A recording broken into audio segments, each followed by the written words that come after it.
दोस्तों रिसेंटली मेरे एक दोस्त जिसका नाम करण है, उसने मुझे अपना म्यूचुअल फंड पोर्टफोलियो दिखाया जिसमें वो हर महीने 5,000 रुपये इन्वेस्टमेंट कर रहा था। उसने दिखाया कि उसने 17% का रिटर्न बनाया है पिछले 1.5 साल में। साथ ही साथ उसने ये अब निफ्टी का भी मुझे रिटर्न दिखाया कि निफ्टी 50 ने लास्ट 1 ईयर में लगभग 9.67% यानी कि लगभग 9.5% से 10% के बीच का रिटर्न दिया है मार्केट ने। और वो बड़ी खुशी के साथ कह रहा था कि उसने यहाँ पर मार्केट को लगभग 7 to 8% से बीट करा है, यानी उसने अल्फा जनरेट करा है लगभग 7.5% का।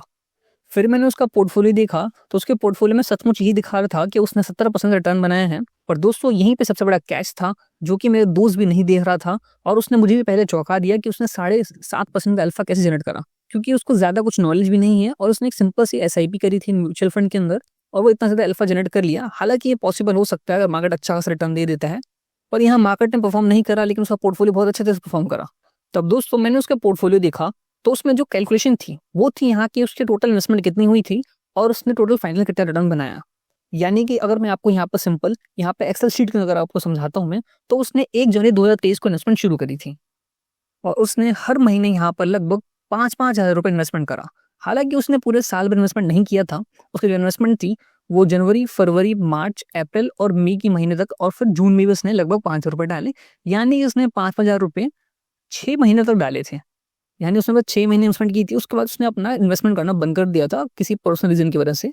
और उसने फिर नेक्स्ट ईयर दिसंबर में 1 दिसंबर 2024 को उसने 35,000 जो है वो रिडीम कर लिया। यानी कि उसके म्यूचुअल फंड के अंदर इतने रुपए की वैल्यू दिखा रही थी फंड की वैल्यू, उसने यहाँ पर सारी वैल्यू रिडीम कर ली, यानी सारे यूनिट्स को उसने सेल आउट कर दिया और उसका जो रिटर्न बन रहा था वो 17% बन रहा था और वो बड़े खुश था। तो कि 17% यहाँ कैसे आया, क्योंकि इसने यहाँ पर 5,000 रुपये 6 महीने तक इन्वेस्टमेंट करा, यानी कि 6,530 होता है। यानी कि उसने टोटल वैल्यू इन्वेस्टमेंट करा 30,000 और उसने जब यहाँ फाइनल रिडीम करा वैल्यू तो उसको मिला 35। यानी कि उसको यहाँ साफ साफ 5,000 रुपये का एक्स्ट्रा बेनिफिट दिखाई दे रहा था, यानी कि प्रॉफिट दिखाई दे रहा है। हमने यहाँ पर उसका पोर्टफोलियो रिटर्न देखा तो वहाँ पे कैलकुलेशन कुछ इस तरह से थी, उसको हम लोग एब्सोल्यूट रिटर्न बोलते हैं।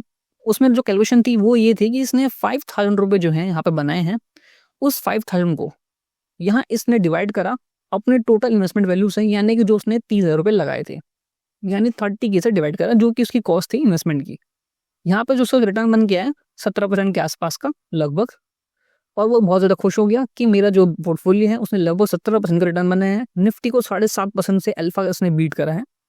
फिर मैंने उसको समझाया कि आपने जो इन्वेस्टमेंट करी है वो यहाँ पे एब्सोल्यूट बेसिस पे करा है। अब एब्सोल्यूट बेसिस क्या होता है दोस्तों, सभी लोग अपने पोर्टफोलियो को जब भी देख रहे होते हैं तो अपने रिटर्न को एब्सोल्यूट बेसिस पे देख रहे होते हैं, यानी कि उन्होंने इन्वेस्टमेंट कितनी करी थी, मतलब अब तक उन्होंने कितना इन्वेस्टमेंट कर दिया है, तो वो देखते हैं 30,000 इन्वेस्टमेंट कब तक उन्होंने लगा दिया है, बना कितना है 5,000, और वो लोग यही कैलकुलेशन कर रहे होते हैं, उनका भी पोर्टफोलियो का रिटर्न इतना दिखा रहा होता है, बड़े खुश हो रहे होते हैं। पर मैंने उसे बताया कि यहाँ पर म्यूचुअल फंड के अंदर हम लोग एब्सोल्यूट रिटर्न कैलकुलेट करने के बजाय हम लोग कैलकुलेट करते हैं XIRR।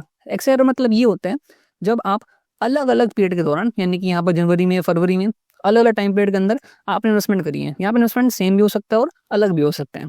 यहाँ माइनस साइन शोकेस कर रहा है कि यहाँ पे आउटफ्लो है कैश का, यानी उसने 5,000 रुपये अपने जेब से लगा दिए यूनिट्स बाय करने के लिए, मतलब माइनस दिखा रहा है कि पैसे चले गए उसके पास से।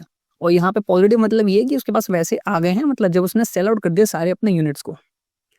तो उसके बाद हमारी जो एक्सेल की कैलकुलेशन होती है वो कुछ इस प्रकार से होती है। हमें एक्सेल कैलकुलेट करने के लिए एक्सेल के अंदर सिंपल से फॉर्मूला होता है, इक्वल टू लगाना होता है हमें XIRR, और इसको क्लिक करने के बाद यहाँ वैल्यूज हमें सेलेक्ट करनी होती है। तो ये सारी वैल्यूज हैं, मतलब कितने पैसे आए कितने पैसे गए, सारे ट्रांजेक्शन सेलेक्ट करेंगे हम लोग, और उसके बाद डेट को सेलेक्ट करना होता है क्योंकि अलग अलग पीरियड के लिए अलग अलग इन्वेस्टमेंट हुई है। अब हम एंटर करेंगे तो रिटर्न निकल गया आता है 9। अब ये देखिए दोस्तों 9% रिटर्न, वो जो खुश हो रहा था उसे लग रहा था उसने जो रिटर्न बनाया है वो 17% का बनाया है और उसने अल्फा जनरेट करा है, निफ्टी को बीट करा है, जबकि उसका असली रिटर्न तो ये है 9%।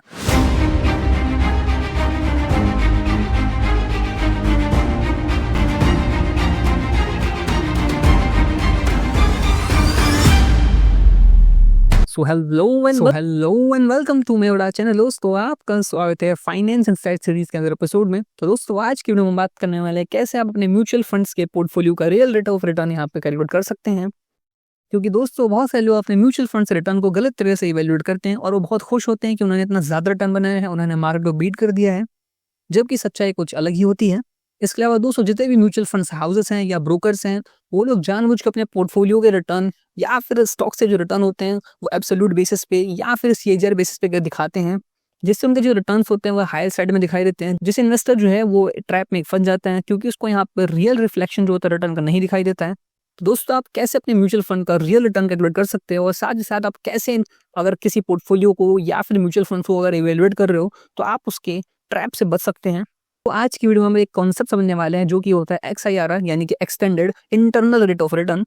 तो दोस्तों ये क्या होता है, कैसे काम करता है, चलिए इस वीडियो हम समझते हैं। तो दोस्तों मेरा नाम है समीर, चलिए आज की वीडियो शुरू करते हैं।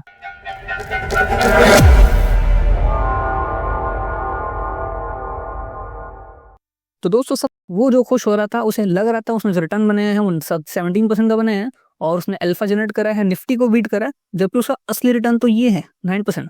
अभी कम क्यों आ रहा है दोस्तों? कम इसलिए आ रहा है दोस्तों क्योंकि आपने एक तो सबसे पहले अलग अलग पीरियड के में इन्वेस्टमेंट करी है। तो जो आपको सबसे पहला इन्वेस्टमेंट जो हुआ है वो इन्वेस्टमेंट आपके पूरे 1.5 साल के लिए हुआ है, लेकिन जो अगला इन्वेस्टमेंट है वो 1.5 साल के लिए नहीं हुआ है, वो 1 साल 5 महीने के लिए हुआ है। और फिर उसका जो अगला वाला इन्वेस्टमेंट है वो 1 साल 4 महीने के लिए हुआ है, क्योंकि आपका इन्वेस्टमेंट का पीरियड जो है वो अगले साल दिसंबर 24 में ही है।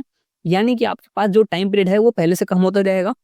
तो क्योंकि आपके जो सारे अलग अलग यहाँ पे कैश फ्लोज हैं वो अलग अलग पीरियड पे गए हैं और अलग अलग पीरियड के लिए इन्वेस्टेड रहे हैं, इसलिए आपका जो ओवरऑल रिटर्न जो बना है वो हमारा XIR बताता है, जो कि यहाँ पर लगभग 9% का बना है।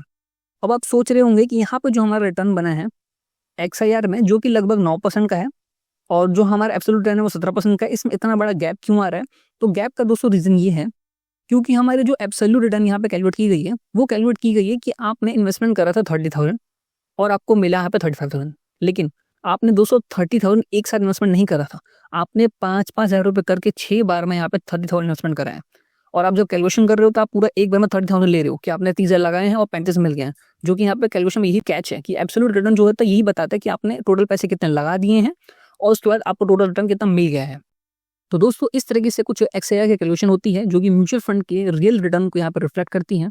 जब भी आप म्यूचुअल फंड्स या फिर मान लीजिए आप स्टॉक्स में भी इन्वेस्टमेंट करते हैं और आप कुछ पीरियड के बाद हमेशा पैसा डालते रहते हैं स्टॉक्स के अंदर, यानी आप बोल सकते हैं अगर स्टॉक्स में SIP करते हैं और वो पैसा भले अलग भी हो सकता है, मतलब किसी साल महीने या फिर आपने 10 रुपये कर दिया इन्वेस्टमेंट, किसी महीने आपने 12 कर दिया, इससे कोई फर्क नहीं पड़ता। वो ऑटोमेटिकली आपका XIR जो होता है वो अमाउंट जितना टाइम पीरियड के लिए इन्वेस्टेड रहा होगा उसको कैलकुलेट कर लेता है। और आपको कैलकुलेशन कैसे करना है वो आपको मैंने दिखा दी कि एक्सेल पे आप किस तरह से कर सकते हैं। हालांकि आपको मैनुअली कैलकुलेट करने की जरूरत नहीं है, अब हमारा टेक्नोलॉजी वाला ज़माना आ चुका है, यहाँ पर AI सारे काम कर रहे हैं, तो भला हम रिटर्न भी खुद ही कैलकुलेट क्यों करें। जितने भी हमारे पास ब्रोकर है वो सभी पोर्टफोलियो एनालिसिस के लिए सेक्शन होता है, वहाँ पर आप जाकर देख सकते हैं आपका रिटर्न जो है वहाँ पे एब्सोल्यूट बेसिस पे, CAGR बेसिस पे और XIR बेसिस पे सभी रिटर्न वहाँ पे शोकेस कर रहे होते हैं। जैसे कि मैंने अपने यहाँ पर राइट साइड में जो है ये मेरा ही पोर्टफोलियो इसको मैंने यहाँ पे दिखाया है, ये मेरा एक ब्रोकर का पोर्टफोलियो जिसके अंदर जो XIR कैलकुलेशन वो ऑटोमेटिक यहाँ पे की हुई थी पहले से ही। यहाँ पे दिखाया गया कि मेरा जो पोर्टफोलियो है उसका जो XIR है वो लगभग 24.5% के आसपास का है। इसके अंदर मैंने SIPs वगैरह की है ETFs के अंदर, तो उसका रिटर्न है ये। और दिखाया गया यहाँ पे कि निफ्टी का XIR कितना है। मतलब अगर मान लीजिए मैं अपने पोर्टफोलियो में करने के बजाय अगर मैंने निफ्टी में किया होता तो कुछ इतना रिटर्न बन रहा होता। और फिर मेरे यहाँ ऊपर दिखाया गया कि मैंने निफ्टी को कितने परसेंट से बीट किया है, तो लगभग यहाँ पे 18.5% के आसपास मैंने अल्फा जनरेट करा है। वो इसलिए भी क्योंकि यहाँ पर थोड़ा कंपेरिजन ठीक नहीं है। यहाँ पर जो निफ्टी 50 को कंपेयर किया गया, ये जो मेरा पोर्टफोलियो था ये स्मॉल कैप था, तो निफ्टी 50 हम जानते हैं थोड़ा सेफर साइड होता है ज़्यादा, जबकि मेरा जो इन्वेस्टमेंट था वो स्मॉल कैप्स में था, वो ज़्यादा रिस्कियर था, इसलिए यहाँ रिटर्न बहुत ज़्यादा दिखाई दे रहा है।